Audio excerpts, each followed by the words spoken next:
Un dialogue efficace est essentiel à la communication entre les nations, les peuples et les adeptes des religions et des cultures, afin de consolider les valeurs de compréhension et de coopération, de servir la paix et l'harmonie, et de travailler ensemble pour surmonter les obstacles de l'extrémisme.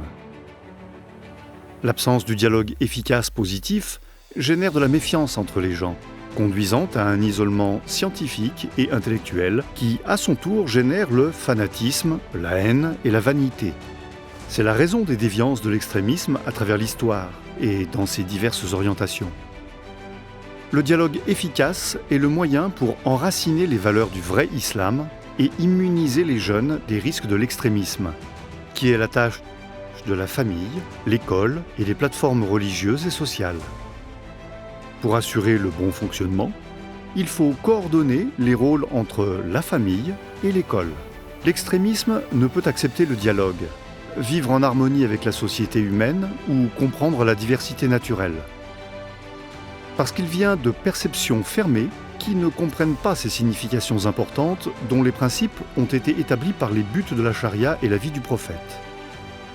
Un dialogue inefficace, quel qu'en soit l'objet.